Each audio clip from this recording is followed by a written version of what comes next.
Our today's topic is giftedness.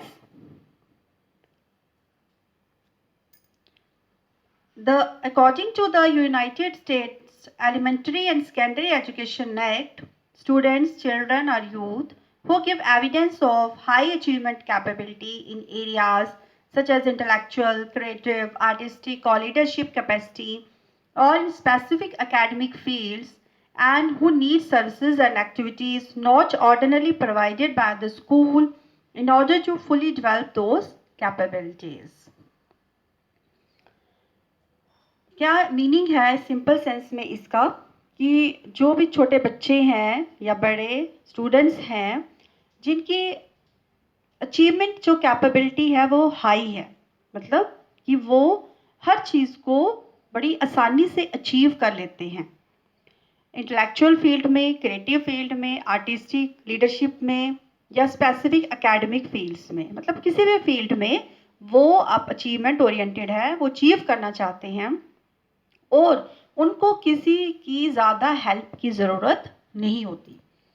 उनके पूरे development के लिए स्कूल की या किसी हेल्पर की ज़रूरत नहीं होती, बट उनके अंदर खुद से ही ये क्वालिटीज़ होती हैं कि वो हर फील्ड में आके शाइन करते हैं। In simple definitions of giftedness are, giftedness is often defined as an intellectual ability linked to an IQ score of 130 or over. However, not all gifted children excel in an academic area. Some may display high creative, artistic, musical or leadership abilities relative to their peers. जिसका IQ score जो है वो 130 है या उससे ज़्यादा है, उसको हम गिफ्टेडनेस की कैटेगरी में डालते हैं। It is a intellectual ability है। अब ये भी कहा गया है कि सारे गिफ्टेड चिल्ड्रन जो हैं वो ज़रूरी नहीं है कि एकेडमिक्स में आपकी स्कूल की एक्टिविटीज़ में एक्सेल करें, मतलब वो आपके जो भी एग्ज़ाम्स होते हैं, जो आपके एकेडमिक्स के, आपके सिलेबस के, जो करिकुलम के, उसमें वो टॉप करें, ज़रूरी नहीं है। कुछ जो हैं वो अपनी इंटेलेक्चुअल एबिलिटी को डिस्प्ले करते हैं क्रिएटिविटी में, आर्टिस्टिक में, म्यूजिकल में और लीडरशिप एबिलिटीज़ में रिलेटिव टू देयर पेयर्स, मतलब उनके जो सेम एज के बच्चे हैं उनके मुकाबले में वो ज़्यादा एक्सेल करते हैं और they may not be so shining in the school academics but in other areas they may be shining. अब एक छोटा सा क्वेश्चन यहाँ पे आपके दिमाग में होगा कि IQ स्कोर ऑफ 130 कैसे आएगा। अब ये असेसमेंट होती है इंटेलिजेंस टेस्ट की। इंटेलिजेंस टेस्ट में हमें ये स्कोर्स मिलेंगे, अगर 130 से ज़्यादा तो हम उसको गिफ्टेडनेस की कैटेगरी में उस बच्चे को डालेंगे। Another definition of giftedness, giftedness is exceptional general ability shown in superior performance in a wide variety of areas. It is a combination of high ability, high creativity and high commitment. ये एक exceptional ability है। Exceptional means that is not normal. Normal से कुछ हटकर, जिसमें हर performance को superior माना गया है। उस जो बच्चा इस कैपेबिलिटी को शो करता है वो अपनी परफॉर्मेंस सुपीरियर ही देता है। अब जो बच्चे में अगर गिफ्टेडनेस होती तो वो नेचुरली सी बात है, वो आगे जब वो यूथ और एडल्ट बनेगा वो इसको कैरी फॉरवर्ड करेगा। अब जो गिफ्टेडनेस है इसमें हाई एबिलिटी है, हाई क्रिएटिविटी है और हाई कमिटमेंट है। ये तीनों चीज़ें समझने वाली है यहाँ पे कि एक बच्चे में योग्यता तो है, वो बहुत योग्य है, लेकिन इसके साथ साथ उसमें क्रिएटिविटी भी है, मतलब वो हर काम को एक अलग ढंग से प्रस्तुत करना चाहता है और उसकी कमिटमेंट है कि वो उस काम को करके ही छोड़ेगा। एक कमिटमेंट कि मैं इस काम को करूँगा, मैं हासिल करूँगा, मैं अचीव करूँगा और एक नए ढंग से करूँगा और इस कमिटमेंट को पूरा करने के लिए उसमें ये एबिलिटी भी है। अब हमने ये अभी पढ़ा कि IQ 130 होना चाहिए या उससे ऊपर, ये कैसे आएगा। अब ये असेसमेंट ऑफ इंटेलिजेंस, इसको हम थोड़ा सा अंडरस्टैंड करेंगे। In 1905, Alfred Binet and Theodore Simon made the first successful attempt to formally measure intelligence. In 1908, when the scale was revised, they gave the concept of mental age, which is a measure of a person's intellectual development relative to people of her or his age group. A mental age of 5 means that a child's performance on an intelligence test equals the average performance level of a group of 5-year-olds. Chronological age is the biological age from the birth. A bright child's MA is more than her or his CA. For a dull child, MA is below the CA. Retardation was defined by Binet and Simons as being 2 mental age years below the chronological age. In 1912, William Stern, a German psychologist, devised the concept of intelligence quotient IQ. IQ refers to mental age divided by chronological age and multiplied by 100. IQ is equal to MA divided by CA into 100. The number 100 is used as a multiplier to avoid the decimal point. When the MA equals the CA, the IQ equals 100. If MA is more than CA, IQ is more than 100. IQ becomes less than 100 when the MA is less than CA.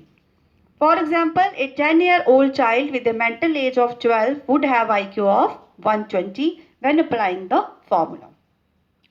सबसे पहले 1905 में Alfred winner और Theodore सिमन ने सबसे पहले एक attempt लिया, एक कोशिश की इंटेलिजेंस को मेजर करने के लिए कि हम इंटेलिजेंस को मेजर कैसे करें. हम बोलते हैं ये बहुत इंटेलिजेंट है, ये कम इंटेलिजेंट है, लेकिन साइकोलॉजी में हम कोई भी चीज़ को वर्बल एक्सेप्ट नहीं करते हैं until and unless it is we have the proof for it. That is why psychology is scientific. अब उन्होंने ये अटेम्प्ट लिया कि हम इंटेलिजेंस को मेजर करें. इन 1908 में फिर उन्होंने एक स्केल को रिवाइज किया. उन्होंने जो खुद का उनका स्केल था उसकी रिवीजन हुई, दोबारा से बनाया गया या उसमें चेंजेस लाए गए. Revision means when we have done the work but we are repeating the thing. फिर उन्होंने कॉन्सेप्ट दिया मेंटल एज का. अब मेंटल एज क्या होती है कि पर्सन की, कोई भी इंडिविजुअल है, चाहे वो बच्चा है बड़ा है, उसकी intellectual development relative to people of her his age group, कि वो उसकी कितनी इंटेलेक्चुअल डेवलपमेंट है, उसकी इंटेलिजेंस कितनी है, वो उसकी मेंटल एज होगी. फॉर एग्जाम्पल, जैसे 2 साल का बच्चा अगर 2 साल के बच्चा जो काम करता है, एक हम वो कहते हैं कि हाँ ये बच्चा जो है, जैसे फॉर एग्जाम्पल हम बोलें कि 2 इयर्स का बच्चा जो है वो A-B लिख सकता है, A और B लिख सकता है. It is example simple, A और B वो लिख सकता है. लेकिन अगर कोई दूसरा बच्चा वो 2 साल की उम्र में A से लेके Z तक पूरा लिख देता है, तो इट मीन्स वो बाकी बच्चों से सुपीरियर है. जब relative to his or her peer group का मतलब है कि अपनी एज के बच्चे जो काम करते हैं उसके मुकाबले में अगर कोई ज़्यादा बेटर परफॉर्मेंस देता है, it means that is superior related to his or her peer group. A mental age of 5 means that कि child's performance on an intelligence test equals the average performance level of a group of 5-year-olds. एक mental as है कि हाँ 18 साल का जो बच्चा है उसको वोट देने का अधिकार है. 18 साल के बच्चे को हमने एक फिक्स कर दिया कि एक एडोलसेंट को वोट देने का अधिकार है. इसी तरह से हर एज में कुछ स्पेसिफाइड एबिलिटीज होती हैं. इस एज में इस बच्चे को ये काम करना आना चाहिए. अगर वो उस एज तक वो एबिलिटी शो नहीं करता है, इट मीन्स कि वो अपनी एज से जो है वो बिलो अपनी एक्टिविटीज शो कर रहा है. लेकिन अगर वो उस एज से ज़्यादा करता है, इट मीन्स वो हायर परफॉर्मेंस में जा रहा है. क्रोनोलॉजिकल एज होती है that is the age from the birth, जो आपकी रियल एज है, जो आप एक्चुअल अपनी डेट ऑफ बर्थ जो आप लिखते हो उसमें जो आप अपनी एज लिखते हो, that is the chronological age. और मेंटल एज क्या होगी, जो हमने स्पेसिफाई की है कि इस एज में बच्चे को इतनी इंटेलेक्चुअल डेवलपमेंट शो करनी चाहिए. अब जो है इन 1912 में विलियम स्टर्न ने एक ही वॉज जर्नल साइकोलॉजिस्ट, उन्होंने आईक्यू का कॉन्सेप्ट दिया. आईक्यू का कॉन्सेप्ट जो है उसने मेंटल एज और क्रोनोलॉजिकल एज जो ऑलरेडी अल्फ्रेड बिनेट और थियोडोर साइमन ने इसके कॉन्सेप्ट दे दिए थे उसको यूज करके उन्होंने एक फार्मूला बनाया, that is IQ is equal to MA/CA into 100। तो अब इसको ही IQ यहीं से हमारा जो हमने अभी पढ़ा कि IQ 130 या उससे ज़्यादा होने पर हम उसको बच्चे को गिफ्टेडनेस का लेबल देते हैं। तो MA क्या कैसे आएगा, हम इंटेलिजेंस टेस्ट जो बच्चे को देंगे और उसके स्कोर्स के अकॉर्डिंग बच्चे को मेंटल एज प्रोवाइड की जाती है। बड़ों के लिए भी ऐसे इंटेलिजेंस टेस्ट होते हैं, हर एज के लिए इंटेलिजेंस टेस्ट अलग अलग होते हैं। MA जो हमारे टेस्ट के बाद स्कोरिंग से हमें मिला वो होगा, CA उसकी एक्चुअल एज 18, 16, 15 जो भी एक्चुअल एज है, अब मल्टीप्लाई बाय 100। अब जैसे एक सिंपल सा मैथमेटिक्स है, अगर MA और CA बराबर होगा मतलब बच्चा वही एक्टिविटी शो कर रहा है जो उसकी मेंटल एज में होनी चाहिए, जो जिस एज में वो है उतनी ही वो शो कर रहा है, तो आंसर आएगा 100। लेकिन अगर MA ज़्यादा आता है मतलब वो अपनी एज से ज़्यादा शो कर रहा है, अपनी एज जो है फॉर एग्जाम्पल उसकी ये 10 साल है लेकिन वो एक्टिविटीज़ कर रहा है 12 साल के बच्चे की, इट मीन्स कि MA ज़्यादा है, तो IQ स्कोर्स क्या होगा 100 से ज़्यादा हो जाएगा। अब आपको ये टेबल भी है, जैसे classification of people on the basis of IQ scores कैसे मिलेगा हमें, MA divided by CA into 100। अब हमारे पास IQ आ गया, अब हमने देखना है उसको लेबल कैसे करना है। अब ये देखिए डाउन से शुरू हो जाइए, बिलो 70 अगर किसी का IQ 70 से कम है उसको हम मेंटली चैलेंज्ड या रिटार्डेड कैटेगरी में डालते हैं। 70 to 79 border line category, 80 to 89 low average, 90 to 109 average, 110 to 119 high average, 120 to 130 superior, above 130 very superior. अब जैसे 90 to 109 मतलब एवरेज, 90 और 109 के बीच ही 100 फॉल करेगा तो वो बच्चा एवरेज होगा जिसकी मेंटल एज और क्रोनोलॉजिकल एज जो है बराबर होगी। अगर कोई उससे लो शो कर रहा है तो वो एवरेज से बिलो, अगर कोई हाई है तो हाई एवरेज। अब वेरी सुपीरियर जो आया उसकी भी आगे कैटेगरीज है।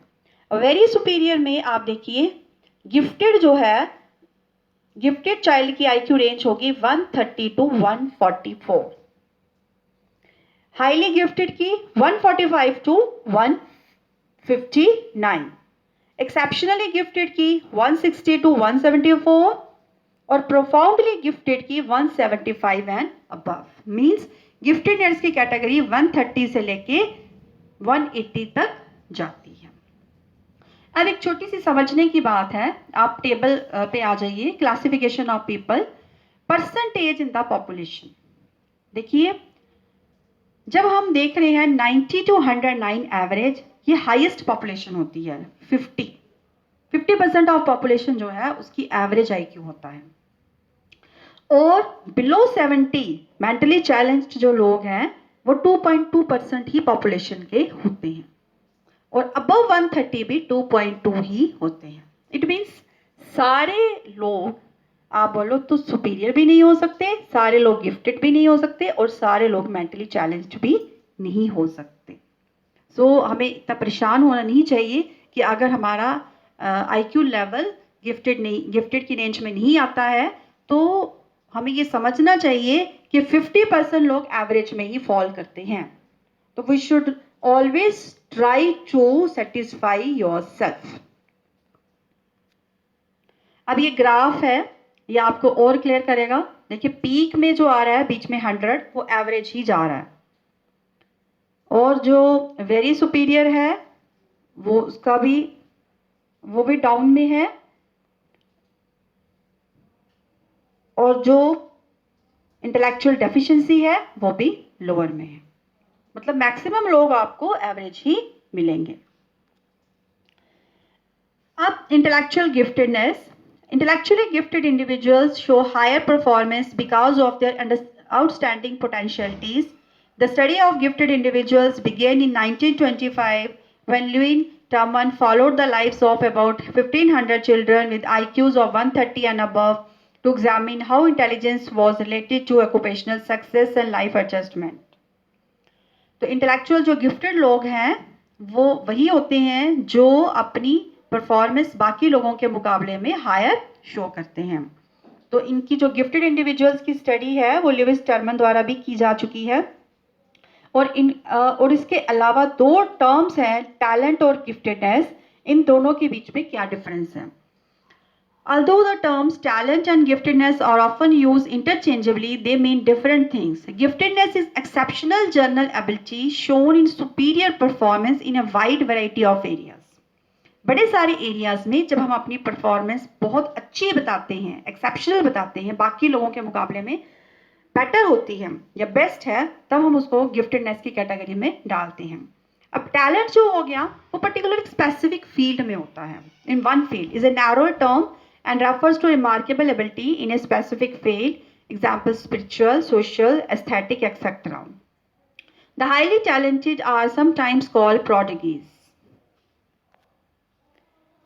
Now comes the characteristics of gifted children are what are the identification signs of gifted children. अब कुछ बच्चे हैं तो उनको अगर हम ऑब्जर्व करके भी हम अगर देख सकते हैं कि ये बच्चा इंटेलिजेंट, हम एक प्रेडिक्ट भी कर सकते हैं कि हाँ ये इसके अंदर ये कैरेक्टरिस्टिक्स हैं या ये एक्टिविटीज शो कर रहा है, तो ये एक गिफ्टेड चाइल्ड हो सकता है.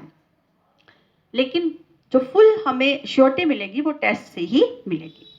Advanced logical thinking, questioning and problem solving behaviour. बच्चा जो है वो एक लॉजिकल थिंकिंग मतलब हर जो वो सोच है उसके बीच में वो एक लॉजिक ढूंढता है. ऐसा वो एक्सेप्ट नहीं करता है. As such, जो उसको बताया जाता है, he or she is not accepting, but he finds the logic behind the thing. Scientific approach रहती है उसकी. बार बार वो क्वेश्चन पूछता है, why, how, और प्रॉब्लम सॉल्विंग बिहेवियर है. अगर कोई प्रॉब्लम है तो उससे वो भागता नहीं है, एस्केपिज्म नहीं है उसमें, बल्कि वो उसको सॉल्व करने की कोशिश करता है.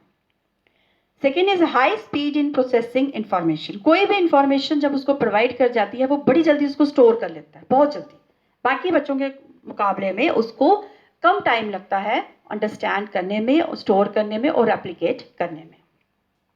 Superior generalisation and discrimination ability. Generalisation means same characteristics वाली चीज़ों को पहचानना, और डिस्क्रिमिनेशन मीन्स कि बहुत ज़्यादा सिमिलैरिटी होने पर उनकी डिफरेंसेस को फाइंड आउट करना. तो ये चीज़ उनमें बहुत ज़्यादा है. दूर से सेम दिखने वाली चीज़ों को भी वो पहचान लेता है कि नहीं ये सेम नहीं है, अगर वो नहीं है तो. Advanced level of original and creative thinking.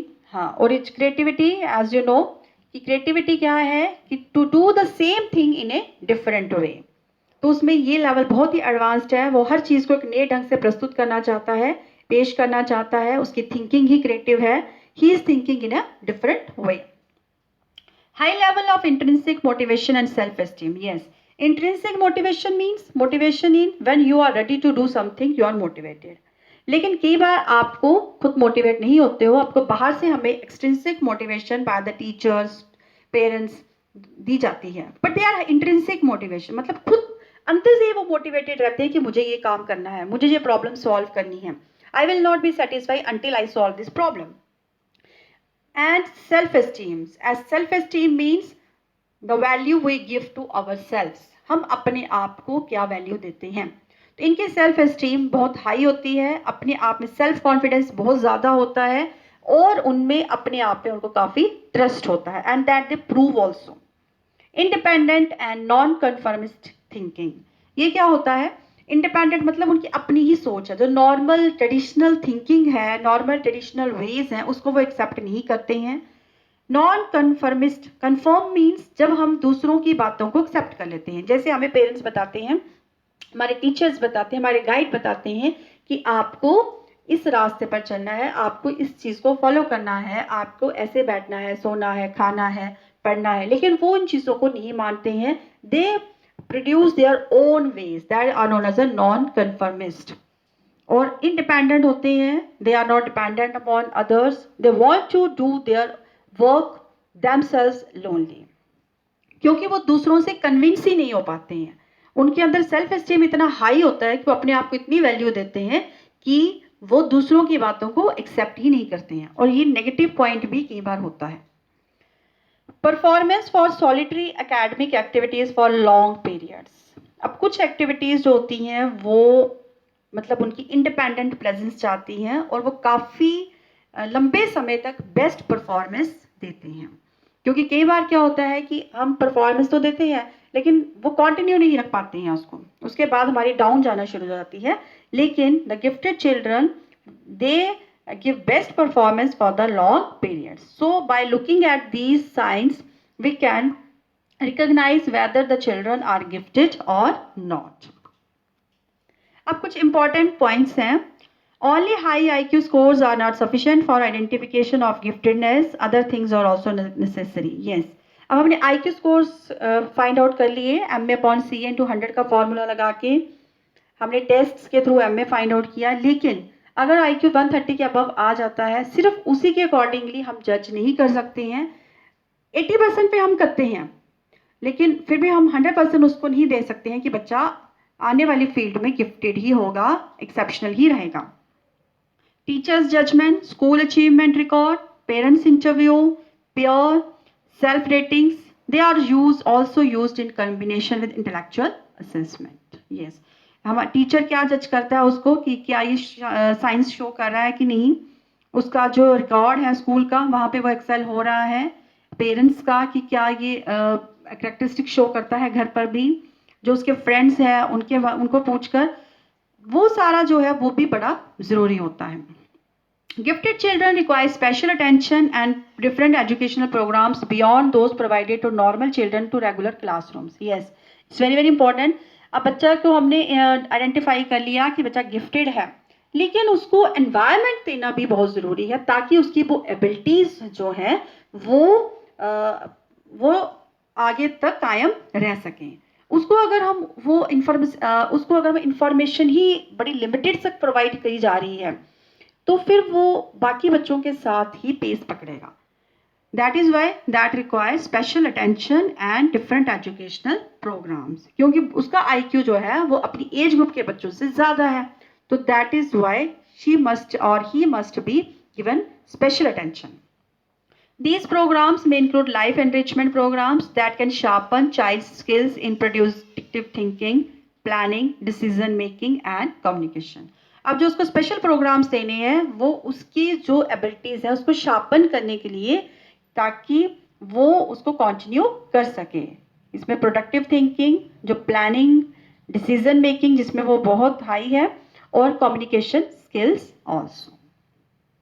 So I hope the concept is clear to you, but keep one thing in mind कि all the students can not be gifted. Most of the percentage, 50% of the percentage, they fall in the average, and we should always try to uplift our IQ level. Thank you very much.